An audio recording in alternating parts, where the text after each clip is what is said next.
So now we're going to talk through how to screen. Now that we understand what coerced debt is, that it's a type of economic abuse that occurs within domestic violence, um, either through fraud or coercion, to take out credit-related debt.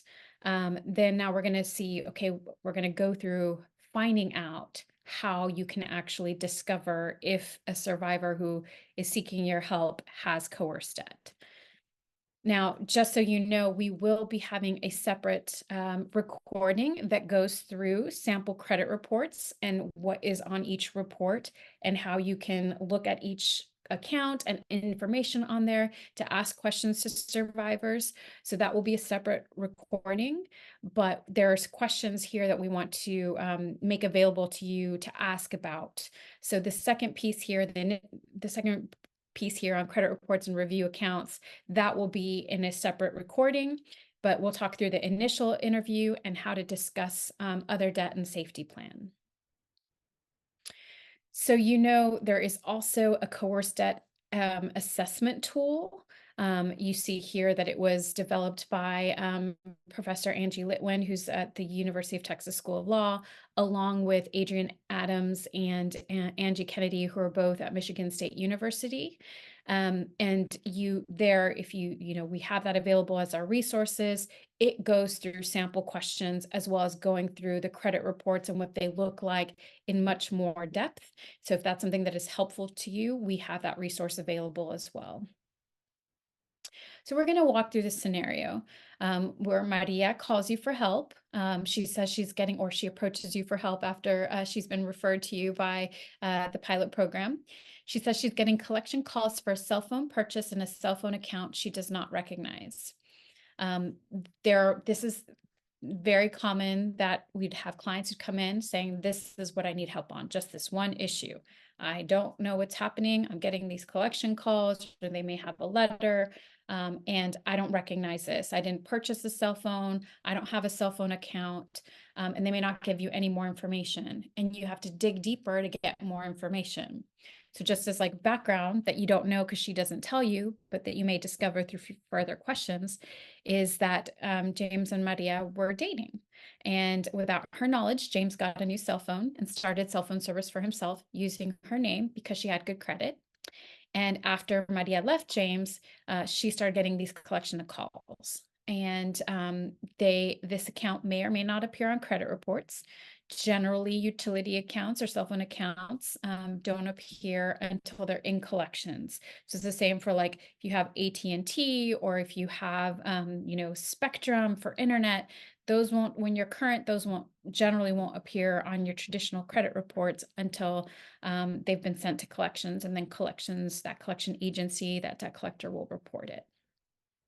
So, if one question is if you pull that credit report and it's not on there, is that where your inquiry stops?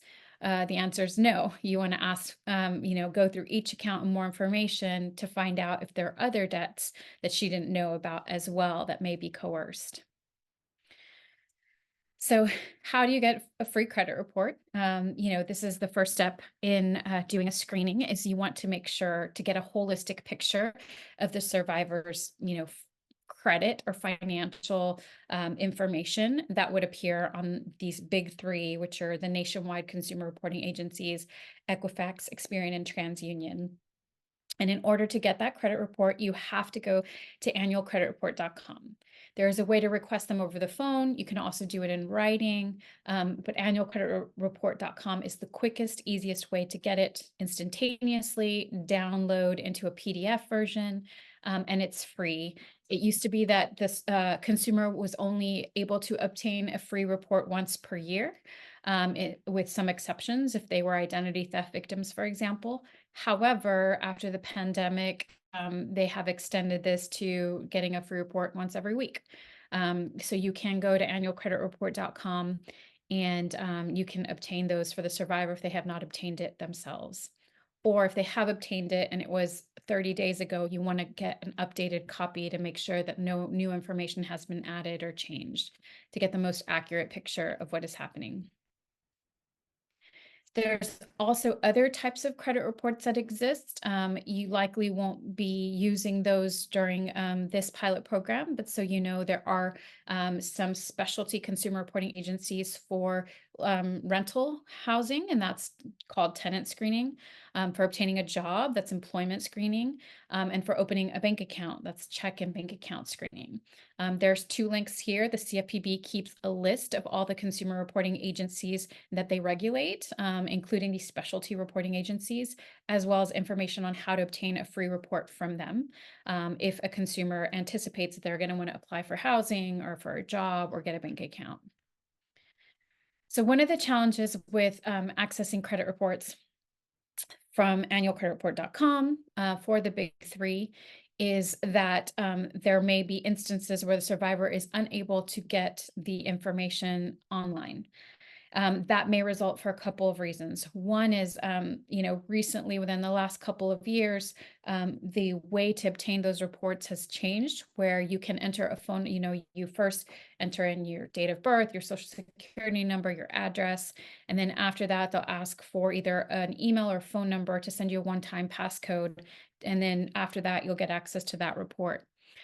However, one of those still also asks security questions after that. So you would enter all that information, they'll send you a one-time passcode, and then they'll ask you questions about information that would be on your credit report. Like in 2022, you took out a car loan with, how much is the amount per month? Or you took out a credit card with X person, who is that creditor? And, and they'll give you a date, and they'll give you their multiple choice options. And so if the survivor is a victim of identity theft, they would not know any of the answers to those questions because they would not have obtained it. And as a result, they may answer those questions wrong and not be able to obtain those reports. The same will happen if the address is older than 2 years. The address that they currently reside at is not an address that they've resided at for more than 2 years. So if that's the case, they have to enter multiple addresses, all of the ones they lived at within the last 2 years. And that, of course, could be a challenge if the survivor has fled the abusive relationship and may have been in a shelter, or maybe using a different address of excuse me, of a friend, and they do not have that on the credit report. They may not line up. And so that can also be a challenge for verifying the identity of the survivor and being able to then get a copy of the reports. So as you see here, I mentioned Experian uses the multi-factor authentication as well as the security questions, and TransUnion and Equifax only use the MFA with that one-time passcode. But those are the challenges. And then if that happens, then you have to request them by mail. And one of the challenges with requesting by mail is first you have to send a form that has a copy of the survivor's an ID, an official ID. So if the survivor doesn't have their records because they fled the abusive relationship and all of the records are in that home, they wouldn't have a proof of ID to show. They have to also do that address. They also sometimes have to have proof of that address. Not sometimes, they do have to have proof of that address. So if their driver's license has a different address than where they currently reside, they would need to provide a utility statement, a bill, something that has that address on there. So again, if they're on the shelter, it may not have that address on there. If they choose to use a PO box, then that is fine and that would work. But any address that the survivor may want to keep confidential will end up popping up on the credit report. It will become part of that credit file and that record for that survivor that the consumer reporting agency uses to tag with their identity. So if it appears on a report and the abuser is able to get a copy of the report because they have all of that information, then they would be able to see that address, and her physical safety might be compromised. So that's something that they need to know and be aware of. They can use a confidential address if that is part of like the Attorney General's confidentiality program, but just to know that these are some problems with obtaining credit reports for survivors. So the type of information on a Big Three credit report, and again, we'll have a separate training that walks through this recording that walks through actually looking at that report. But for purposes of this training, this is the information that you should know. There's a file number and a date of report for each of those reports, and that's because the consumer reporting agencies need to keep track of that information. And when you request that information, you'll want to allude to this is what you produced, right? This is a file number. This was the date of the report, so they can look at the records and make sure that whatever you're disputing matches up with what they're seeing. It'll have personal identifying information like their name, social security number, date of birth, addresses, phone numbers, and even employment. It'll have inquiries. Now, inquiries, there's two different types, hard and soft. And hard is, or what sometimes they're called regular inquiries. Those do impact a survivor because they can impact a credit score. So if you have a lot of, the hard inquiries are where a survivor actually applies for credit. So if I'm applying for an auto loan and that car dealer is trying to see if they can get me a loan from multiple different creditors. So, from Chase, from Wells Fargo, from Bank of America, then all three of them would appear as an inquiry, a hard inquiry on my credit report. And that would ding my my credit score by some points, depending on how many inquiries I have, were they all at one period of time, were they spread out? And so those are the hard inquiries that really matter because they do impact your score. Then you have soft inquiries, and there's two types. There's account review and there's promotional. So account review would be if I have three different credit cards. I have one with Capital One, I have one with Chase, I have one with Wells Fargo. They have access to my report monthly or however often they want to pull my report to see if I'm making payments on time. So that's an inquiry because they're requesting access to my report. And they can do that through an account review. And then promotional are those who maybe have limited access to my report to see if they want to send me offers of credit. Like, hey, you could qualify for this new MasterCard account or this new credit card or whatever it is. And the reason that these are important for you to know about is the inquiries reflect who has looked at the consumer's report, who has had access to it. And if there's coerced debt on there or identity theft accounts on there, then those people should not have had access. Those users should not have had access to the survivor's credit report. And you want to dispute them so that they no longer have access or that it is removed, especially if it's the hard inquiry that's impacting the survivor's credit score. You want them removed because they shouldn't be on there, and your consumer should not be impacted by it. And if it's soft inquiries like an account review, that's for an account that the survivor never took out. They shouldn't have access to the report either. Then there's also on the report, they generally say they have account histories. They'll have them sometimes in categories of accounts in good standing, that are satisfactory, that were never late, always on time, or paid off, but never late. And then you have adverse accounts. And those are any accounts that have ever been more than 30 days late on a payment. So even if the survivor became current later on and there's a zero balance, if they were ever 30 days late, it will be counted as an adverse account. And those, of course, impact credit scores as well. Then there's other sections for collections. So that can include, this example that we gave with Maria that had the cell phone account that went to collections. That's where that account would appear. Generally wouldn't appear under any of the other accounts, like accounts of good standing or adverse accounts, because the original creditor, which is the furnisher, whoever's providing that information to the credit reporting agencies, would not have provided, AT&T wouldn't have provided it. But, Portfolio Recovery Associates, which is a debt collector, could be reporting that debt to the credit reporting agencies. So it would be there in the collections piece. And then there's also a section for public records. So that can include any judgments, any evictions, any bankruptcies. And there are some change in the law here that makes public records no longer really available to be put onto credit reports because of the lack of information that was put on there. So a lot of times the judgments wouldn't have the social security number or date of birth to really verify that it belonged to this consumer. So they don't always put that information on there, but it's still good to know if there's anything on there that may be impacting the survivor. So once you pull the credit report and you look at it, then you want to review all of that information with the survivor, with the client.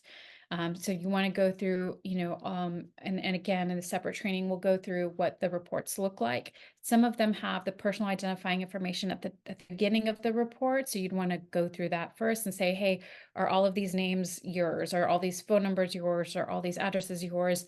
And the reason that matters is because if an abuser took out that debt, they may have put on different numbers and associated with them and not the survivor, different addresses, which would then give them access to information.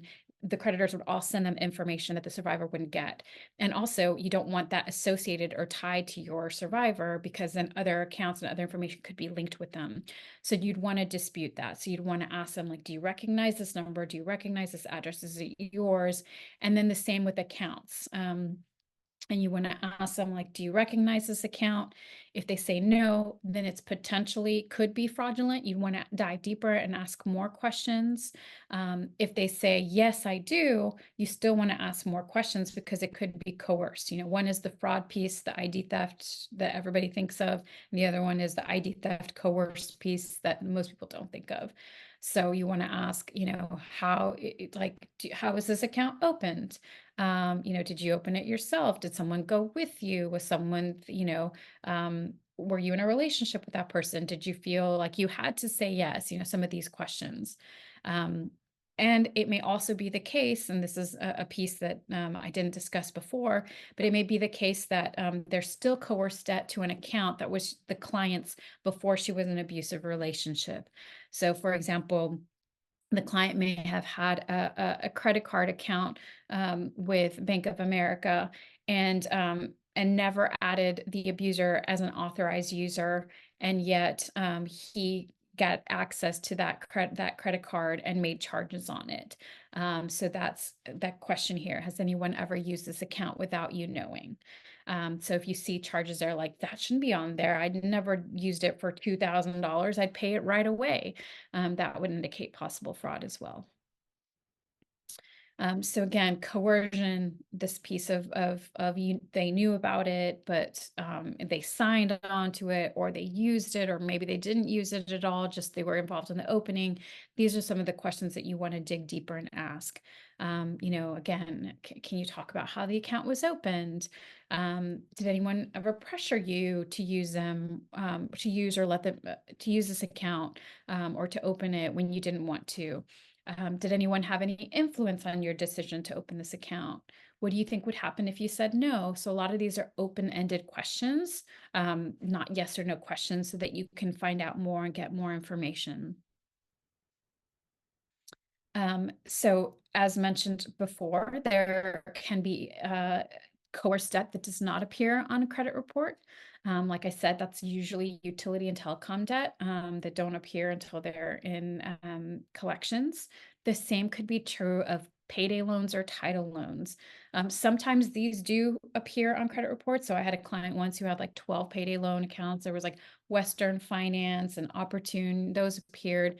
And then I've had clients who payday loans or title loans do not appear at all on the credit report. So you'd want to ask about those.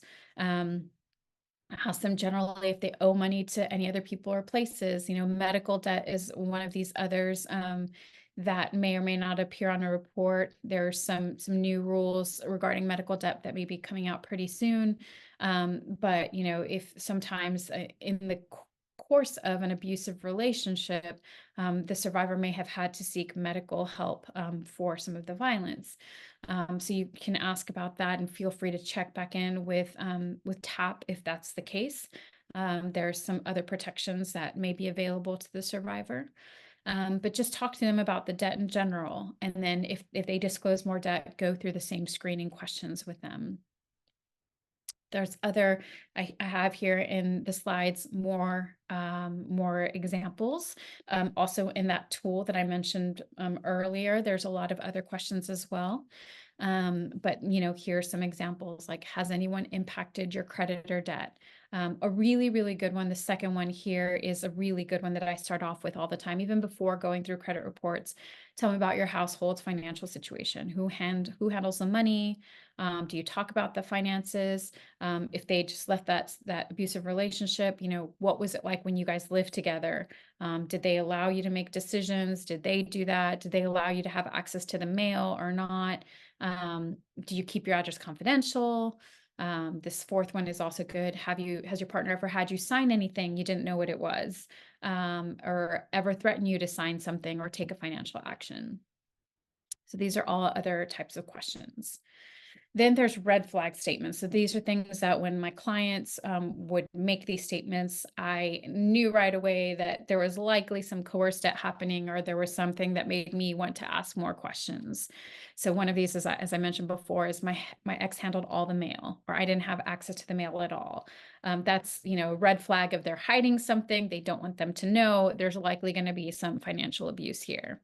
Or if they say, you know what, I just don't want my ex to know where I live now. That's likely that there was some abuse in that relationship because they're scared. There's concern there. Um, I had a car loan. Yeah, I co-signed on one, but I actually don't even know how to drive. I don't have a license. So that's likely some red flag of like coercion there. I can't access my bank statements or, any financial documents. I don't know the password. I am, never had access to that. It's very similar to not having access to the mail, like preventing someone from having access to the financial information. Or I did this, I opened this account because they asked me to. Obviously here, they're not saying there was any abuse. They're not saying there was any fear, but it's a red flag of, I need to dig deeper and ask them more questions about this. Or, if you're going through the credit report and they're like, it says like authorized or joint or whatever, and it has the abuser on that. And they say, I guess they added themselves. Like, I didn't know they were on that account. So again, digging deeper and asking questions there. And you see here's the next slide. It has if they do say those red flag statements, how you dig deeper, what questions do you ask to find out, was that your decision or not? Were you comfortable, with that? Do you think your ex might hurt you if they find out where you lived? Or why did it end up in your name? Who made the payments? Things like that. Another really important part of representing survivors that have coerced debt is to help them stop future coerced debt, right? So they come to you at the point in time that they do. You can't control what happened in the past, but help them prevent future coerced debt, future economic abuse. One of these really, really important tools is a security freeze, which we'll talk about in the next section. But another is simply helping them what we call safety plan, which is helping them inform them about thinking through their accounts that may have financial information that may have been compromised. It's very similar to what you would advise someone who is the victim of a security breach or a data breach to do. Changing passwords and PINs on all of their accounts. So checking and savings account, it may even be a best practice to close that account and open a new one that has a new account number, that has, new instruments, devices like a debit card or a credit card sent to them so that the abuser who had access to all of that won't even know it. And to close those old accounts. Same with credit card accounts, online banking access. So not just the checking and savings, but even, like PayPal, Venmo, Cash App, things like that. Other online accounts, so utilities, cable, Netflix, Hulu, whatever. Shopping tools, so Amazon, Google, Apple. Communication tools, Facebook, WhatsApp, Instagram, email, etc., and cloud storage. So changing all of that information. Another part of that is just how the abuser may continue to try to find out information about the survivor to continue to either harass them or to use their information to be able to take out more debt. And so some of these recommendations are turning phone settings of data tracking, location tracking, geolocation tags, all of this off. Consider using VPNs. And then, of course, taking care of online browsing history, and personal information online, about their location and where they may be.